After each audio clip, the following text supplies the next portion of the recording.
Hey, I'm Erin, I'm Queen Bee Tarot, and it's Sunday, so that means that I've got full-length detailed horoscopes, brand new ones, up on my YouTube channel, and I'm covering some pretty crazy stuff, because you know on November 15th, we have a full moon in Taurus, and it's going to be conjunct the planet Uranus, which is change, crisis, upheaval, chaos, breakdowns, breakthroughs, and everything in between.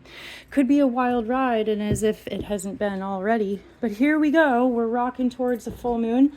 We are approaching some sort of a peak, some sort of a climax, whether it be understanding, certainty, closure, or acceptance. A full moon in Taurus highlights the question of stability, because Taurus is an earth sign. It is in the middle of spring, and it's associated with growth. It's associated with birth.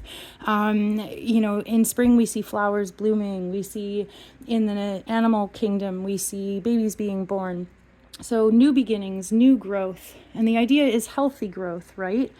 And so as we are processing the looming new beginnings that we have, the changes that are happening personally, globally, collectively, we may have mixed feelings, but what we need to do as we're in Scorpio season is feel those feelings.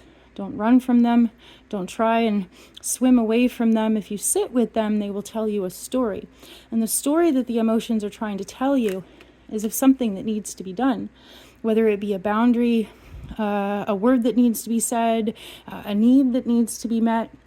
So we need to sit with our feelings, that's first. And if we sit with our feelings, then the full moon in Taurus is giving us an opportunity to meet those needs, whether they be physical, spiritual, emotional, mental, society, compassion, support, whatever it is. So now is a great time to get really clear on what your needs are, what feels out of alignment, what's a good way to address it, and how can you love yourself back into the light. You know, Scorpio season has a way of feeling heavy, feeling dark, feeling overwhelming, and the black cat at the feet of the Queen of Wands represents the process of shadow work. And what we have to remember, especially with the Queen of Wands, she represents mastery of fire, so that's light. And everywhere there is light, there's always going to be shadow. So there's no such thing as getting rid of your shadow.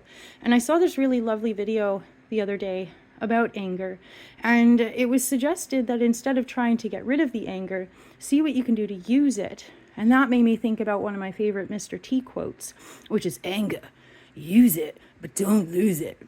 Obviously, I can't do a good Mr. T, but he says use it, don't lose it. And to channel your anger, to channel your frustration, whatever it is that you're going through, into something positive, productive, and focused on self-love, that is going to be the pathway that lights you up. So love yourself into healing, love yourself into growth. I love you guys. Thank you for being here. I'm Erin, I'm Queen Bee Tarot. Definitely go check out the brand new horoscopes on YouTube, and I will see you tomorrow.